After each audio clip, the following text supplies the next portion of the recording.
So welcome back to another episode, and welcome back to Gord Man. Gord Man has returned. This is Rob Man's brother, his older brother, and I was friends with you before I met Rob, and we had a whole history back in the 80s of playing Dungeons & Dragons and video games, and I want to bring you back because it has been 3 years already since you were on. 3 years, it's been a while. It's been a while. I mean, how does time go by so quickly? But we did get together to play Dungeons & Dragons finally with Rob, and that was the thing. You guys had never played D&D together before. Well, we maybe tried once or twice, but it never actually got a full session in. No, Rob and I would just start fighting, and that was the end of that. Oh my God. Yeah, so it was great to have you at the table and to bring it back on another friend of ours, Aaron. Aaron was there. Yeah, Aaron was there. Andrew was there. Andrew was there. It was representing the old group. Yeah. And we had a good session that night, and it was really nostalgic. It was like so weird that we were like 14 years old playing it, and then we're in our late 40s at that point playing it. Oh yeah, no, it was really, really weird playing with that same group again as an adult. I mean, I've played D&D with other groups since then, but not with that old crew. The old crew. That was really weird. And all of us trying to remember, what are the rules? What do you do for this? And I mean, we used to play with like first edition or something like that. Second edition, yeah, Advanced Dungeons & Dragons. Challenge your imagination to come alive and to battle with the creatures of Dungeons & Dragons. And then now the rules are all different, but no, it was a lot of fun. It was fun. Was it fun for you to play with Rob after all that time? Oh yeah, for sure, 100%. Yeah. I would totally do that again. Yeah, we'll try to plan that up. I mean, it's so hard when you get older, your families and negotiating all of that. Schedules. I mean, it's impossible. Also, why do we have to adult? Yeah, why do we have to adult? And that video that we did 3 years ago, we talked about you guys going down to get Fantasy Store back in '88. Oh, yep. And I said, hey, like when I was finished the episode, I said to you, hey, what did you think? And you were so nitpicky, and I love it. You're like, yeah, it was good, but the camper van wasn't right. I showed a van, and it wasn't. Oh wow! Yes, I forgot about that. Yeah, you were. You showed the big brown van, which they did own. Yeah, and I, for some reason, was just thinking, oh, that's it. But I forgot they had a bigger camper van. Yeah, they had a huge camper back on one of those big old pickup truck kind of things. Yeah, no, they had the big camper van. And there was a question that I wanted to ask last time that I did not get a chance to ask. Yes, we heard the full story of Fantasy Star, so we're not going through that. But you guys came back with these games as well. Do you remember? Yeah, but I definitely remember. We had no idea how to pronounce that one. Yeah, which was so we got E's going on. Yeah. And Miracle Wars. Yeah. So back in 1988, they went on a pilgrimage down to Seattle, and they bought like nearly one of the first JRPGs in the country, Phantasy Star, and these two games here, which is Ease and Miracle Wars, and these are the original copies, as I said last time. Yep. And I just wanted to know, you guys got Phantasy Star in this particular computer store or something, right? It was I think it was a toy store or something. Toy store. Yeah, I think it was actually a toy store that just happened to sell video games. They didn't really have an EB or anything like that at the time. Not that time. So where did you guys get these? Did you get them in the same store? I always wanted to know this. For me personally, because I own it's gonna have to be that same story. It must have been because the Katos must have just saved up and got those ones as well. We didn't even open them. You're right. It was just Phantasy Star. We didn't even bother with going to that stuff. No, we did eventually, when we got back the day that you were playing, right, and you came in and we were doing Andrew, that stuff, we did pop them open because I remember seeing, dude, the character's got red hair. What the hell? It was at all. This is the first time you saw Ease, which is like 1988 for us. And that's what I want to do with today's episode. Is like go back a little bit with you and your history, and because we kind of grew up kind of together in the same time period and in the same neighborhoods. What kind of got you into video games? What kind of was your start? I mean, the start would have been before I even got to Vancouver here, Delta. I started playing video games back early, right, late 70s, early 80s. I remember playing Pong at a friend's place. Oh yeah, we all did that. We all did that back then. Back then it was still new. I remember friends with Atari 2600s, friends with ColecoVisions and television. So I had been playing video games.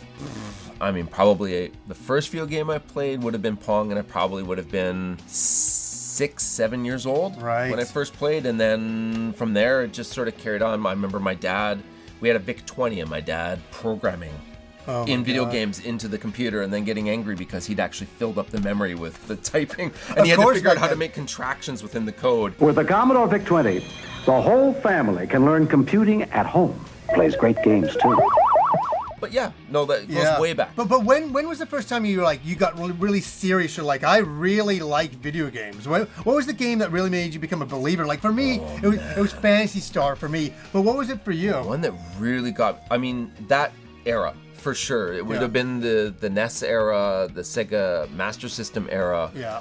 Really getting into a lot of stuff. I had a friend who had an Amiga at the time, and so we would play stuff over there. In terms of the console stuff, wow, like what was the one? It wasn't one game because everybody had games and we traded them around That's so what much. You did. That's what you did back then. Yeah, right? So we would trade, we would be swapping magazines. So there was a lot of magazine swapping. There was a lot of like, oh my God, I found this out. And like talking to each other at lunch hour. Where do you learn that trick?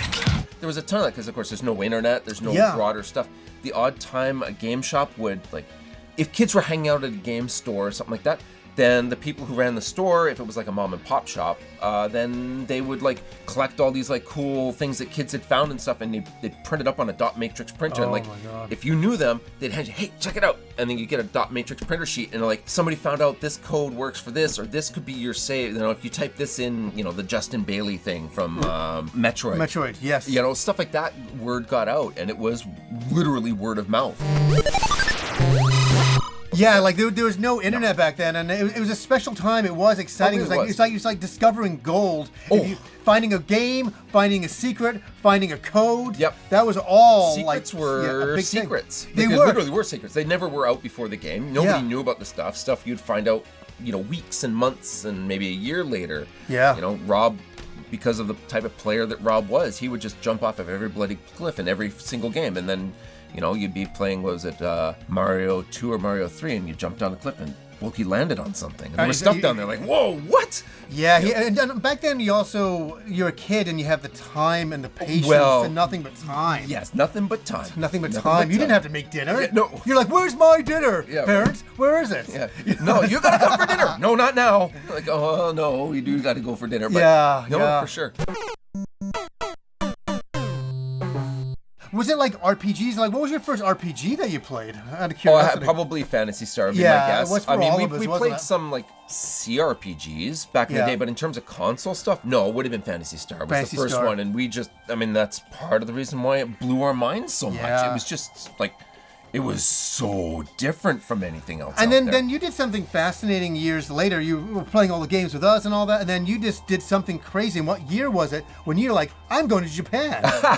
Well, I had been wanting to go to Japan for years and years and years, all through high school. And then as soon as I graduated from college in 97, I applied for the JET program, got on there. 98, in the summer of 98, so August of 98, I went to Japan, and I ended up being there for 11 years. How was that for you? Like, what was your experience in Japan? Like, so my first 2 years in Japan, I was in the middle of freaking nowhere Hokkaido, which is like their version of the Yukon. It's way up north. It's the breadbasket. I was in my first year, I was in a tiny little squid fishing village. You know, I was the only person who spoke English. The second year that I was there, I think the population was like 5,000 people. Yeah. The second town I went to was a little bit more worldly because they had a sister city arrangement with Kuala Lumpur Beach of all bloody places. And so there were a few people that spoke English. By then I'd learned some Japanese. I would hope so. Yeah, well, you know, that's why I went there, is to learn Japanese. I'd done it in high school. I'd done it a year of it in college. Failed my course in college, of course. Oh, no. But I didn't do my homework, you know? Like, but then, you know, just living out in the middle of nowhere with a bunch of fishermen and stuff. But it was super awesome because it was like when it wasn't the season for whatever it was that everyone was growing or harvesting. Everybody's around and you got to hang out. So I made a lot of Japanese friends. I got to go rock climbing with them. I got to go to people's places and sit around and listen to music and drink some beers and talk and all this sort of stuff. No, it was fantastic. And then moved to Tokyo for the next 9 years. And how was that? It's hot. Really hot in the summer. That city is insane. At the time, they had something like 21 million people going through Shinjuku Station every single day. And like you would go up to one of the giant skyscrapers, you know, you're up on the 70th floor or whatever, and you're looking out and it's like Blade Runner. It's city as far as you can see, all the way up to the horizon. And it was amazing though. I loved every moment of it. I mean, there's hardships, there's great amazing things. It's life. I don't want to go somewhere to be a tourist. I want to go there to live there and be part of it, and I did. A new life awaits you in the off-world colonies. Did you have any amazing video game experiences there? Yeah, so when I first arrived in Japan, I was up in that really rural village, as I mentioned, but the closest city was Hakodate, and they had some sort of game stores and stuff like that, but it was pretty close around the time. It was actually the year of the launch of the Dreamcast. Right. And you gotta say, like, your parents had this in storage. It was in storage. You just got this recently. Yeah, so I That's pulled pretty this funny. out. This is the old North American Electronics launch. boutique going on If you bought the game system, then you got a t-shirt with it. And Yeah. so this is the one, and I didn't know I had it. I'd forgotten about it, and it was just in a storage box. He comes over today. I'm like, oh my god, it's like brand new looking. Yeah. From 1999, we're talking 25 years ago, this shirt. Yep. It's crazy. It's an gone old, by so fast. one. Washed it off, and it's all good.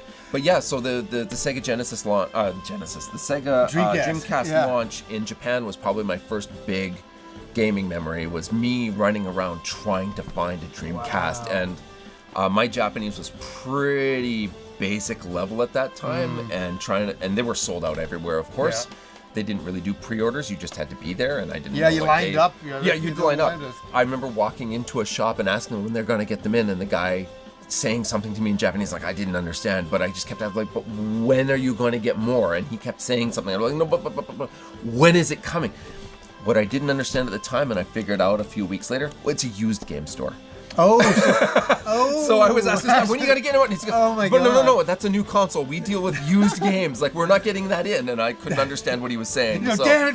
When is this machine coming bloody in? foreigners, like, oh God. So my- anyways, but anyways, I got one within a couple of weeks of launch. Yes. At a department store of all bloody places, and was playing like Godzilla, Power Stone. Power Stone. Yeah. Like, but the launch games, like the one I played the most was the Godzilla. I wasn't able to get Power Stone right away, but it was the Godzilla game. I mean, it was a Right. bad game. It Yeah, really was. oh It yeah, wasn't good. I kind of remember that. But you did the awesomest thing. Rob came over to Japan to visit, and you lent him your Dreamcast, and he came back and he brought it over, and he kept it in my place for one night. Yeah. And I was like, oh my god, this is before it came out before over the launch here. Yeah. Right? Yeah. So we sat and played Power Stone. Power Stone's so good. So good. I mean, they still haven't ported it to another system yet, which Nope. is absolutely ridiculous. And I don't all of that. understand why they don't do that. Like, it's such a. I mean, you hear about it on the game, channels and stuff like that. People are like, man, that was a good game. It was. It really, really was. Yeah. Oh no, it's a great game. All that great time period. And then you did a second launch. I came back here. I was here during the summer, and I was here for the launch here, and I ended up getting a North American copy because, Why I'm not? gonna get a North American copy because then I could read what's on the screen. Because they didn't do games where they had multiple languages within the game. If back you bought then. the Japanese disc, it only had Japanese. Yes. And so I'm muddling my way through the menus with my little dictionary, trying to look things up constantly. Like, what is that word? Yeah. Oh, that's okay. Me and Rob have so many good memories of having that Dreamcast and going and renting from Willow Video Games a Yeah. Sonic Adventure. And we rented Sonic, and we finished it within I think about 4 or 5 days. We just absolutely believe annihilated it. that game. Believe I loved it. This was, that was the time. I also had a Japanese Sega Saturn at the time, and like used games were Reasonable. for the most part. Oh, not just reasonable, like dirt cheap. Like Back you then. could walk into a Japanese shop that carried used games, and you could buy not super old game. 400 yen, which was probably about like $4. 450, something like that. Yeah. And they were good games. And some of them we didn't like. Tobal 2, we didn't have access to. Right. Was never available here, Yeah. but I picked it up over there. No, it was hard. It's a role-playing game kind of, and so there was a lot of text that I had to go through. Some I did, some I didn't. Yeah. It sort of depended. But it was good games. And then moving to Tokyo, well, that first fall that I was in Tokyo Game Show. 東京ゲームショウ96が開催されました。 Oh, yeah, that'd have been something. Oh, you want to talk about? I mean, the Xbox was coming out. Right. Went down there. I saw the Xbox. They had a huge thing because they were trying to get Japan. 2000. We're looking at Yeah, there, so I would have been there. Yeah, 2000, 2001. Yeah. Seeing all that stuff. I remember getting my hands on a controller for an Xbox for the first time. What the heck there. is this? It's so yeah, huge. Jet Grind Radio. Yo, that was and such- oh yeah, my yeah. god, just skating around and just loving the presentation of everything, and then the giant booths, Yeah. and just like the noise and the cacophony. Yeah. And there was so much. Yeah, they're there's- coming from this little tiny I town way up know. north, and then Oh, suddenly yeah, like I'm living in culture shock. Tokyo, and then I'm in this thing, and Yeah, like, from one extreme to Oh, the yeah. next and all of that. and So it was back then. It was probably as big as E3. Like it was massive. Every single hall of Makahare Messe, which is this massive convention center, everyone was filled. Yeah. And to the gunnels. There was no space for food booths. There was one merch booth for Capcom that I remember. Later years, it got smaller and smaller and smaller. But yeah, I tried to go each year that it was on. But that first one, absolutely mind-blowing. What do you play now? I'm an Xbox guy. So I do a lot of Destiny. I've got a buddy that I play with. You still doing Destiny? Yeah, we got back in. We were out for like probably 2 years. Yeah. And we just recently got back in again. Every time I get out, they pull me back in. Well, there's a problem. Like, I was out and I was playing all kinds of like crazy games and little small things and medium-sized things. The big other thing that I play a lot of the Yakuza games because I do it with a Japanese voice track. I understand what they're saying for the most part. Do yourself a favor and don't get old. The hilarious games too. Oh my god! But the translations are really good. Yeah, like they really, really are. Yeah. And I don't understand how they do that because it's such a hard job. Because they don't like, for example, they don't have swear words in Japanese. I was going to say culturally, there's a lot of differences. A lot of differences, but they do such a good job. They that really people care who do about that translation piece and the cultural translation piece. Beautiful. Big kudos to them. Yeah. So you're doing that and you're just destinying it. Oh my god. Destiny, That's Yakuza. such a grind. Yeah, it is, but like. I can pick it up for 20 minutes and just putter around. Like I don't go hardcore at it. I've never raided, for example. Right. I've never done a raid. I don't really do the dungeons very much. You know, I'll do small stuff that I can solo or like if there's an evening, because the guy that I play with also has a child and you know, we don't have a ton of time and we're not on very frequently. We're more likely to play in D&D. But, you know, I remember back in the day when I had you on I still probably do have you on my Xbox 360 list. Back in those days, you were on there all of the time, dude. You were like a crazy. Well, 360 when I was living in Japan, like I had all the time in the world. Like I had my job, I finished my job, I'd go to Starbucks, get a coffee, talk with my buddy who was also into Halo, and then we'd head home, get another cup of coffee, and the two of us would sit online. Yeah, that's what we. That was our time period. The same for me. I'd come home and play Fantasy Star Online. I get home at like 4 o'clock. Yeah. I quickly eat, and I from about 4 o'clock till 12 to 1, usually 1. Yep. All night, just non-stop. I had this last memory, probably the last time we hung out back in like 1999 or somewhere in that time. Me and you and Rob went to Blockbuster Video. My memory is this: we were just walking through Blockbuster Video, and we were just picking up VHS tapes, just like we were like randomly talking about like, oh, look at this movie, and stuff. I think you picked up or Rob picked up. Oh, look, he goes, oh, Lady Hawk. And see, I knew I could set him off, and I wanted to do this. And I'm like, I said, great. I said, oh, that's an amazing movie. And you're like, yeah, but the music. The music is so bad. The funny thing, I brought that up because I wanted to argue with you about it today. Oh, man. 25 years later. God, what a memory. The music, I feel, is supposed to be intentionally that over the top. I agree with you. It totally is. However, it still sucks. Go. Go.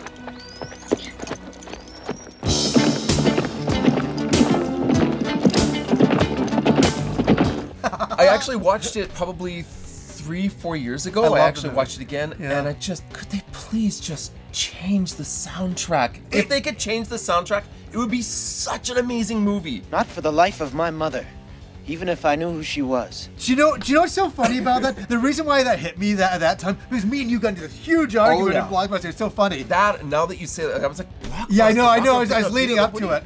I wrote it down in my notes. I'm like, I wanted to bring this up to see if I get the same reaction 25 years later. Back in the day, I would tape that music onto like a little cassette. You know, dun dun dun. And, you know, the Hawks going by. I thought it was so fitting that it was so ill-fitting. Oh, and Rutger Hauer in that movie. I'm all into having like a weird juxtaposition. Like if you look at, what's the English name? First Night? Yeah. With Heath Ledger. Yes. And it's the jousting, but they're doing like music from like Queen and like rock music and so on. Awesome. But that horrible techno. Oh god! It's like Bad Vangelis. Oh my, Bad Vangelis. That's kind of an interesting way to put it. Like a Bad Vangelis.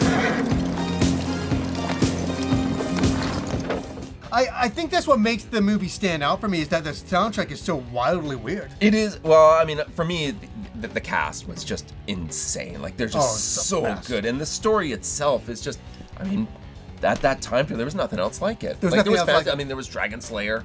You know, Yeah. there were other movies out there, but Excalibur, but but not like it was a bit more modern-y, and but Yeah. Matthew Broderick kind of brought the younger audience into that movie back then. And Rutger Hauer and Michelle Pfeiffer. Michelle Pfeiffer, Oh my yeah. gosh. We won't ruin the story. You should Yeah. watch the movie. Oh, it's so good. It's a great medieval film. It really is. With a great soundtrack.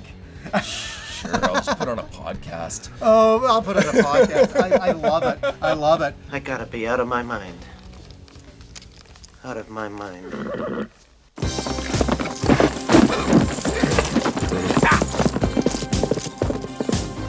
So, man, we got to get together again and have Rob come over and do some D&D. Yep. And we got to, I don't know Totally when be we'll be into able to that. do that. Maybe when the weather starts getting a little Yeah. bit, maybe October time or... Yeah, sort of late fall or into the winter, maybe. Yeah. Yeah, well, you're a teacher, so like Yeah, what's the best for you? fall Some- is super brutal for me. Oh, Summer so- is probably the best Oh, time, okay. but Maybe we'll do that this fall summer. is really brutal. Yeah, we'll try to do that. yeah. I mean, it's like been 3 years. It's been like, hopefully it's not another 3 years that you can No, come back no. and just like talk about the past and all that. There was a lot of questions I needed to ask Gord. And Yeah. I really wanted to chat with him today. So guys, it was amazing to have Rob Man's brother, Gord Man, over here, and we're gonna go out for lunch and have a continue our talk a little bit later on. So I just wanted to have a little bit of fun talking to Gord today. So anyways, guys, until next time.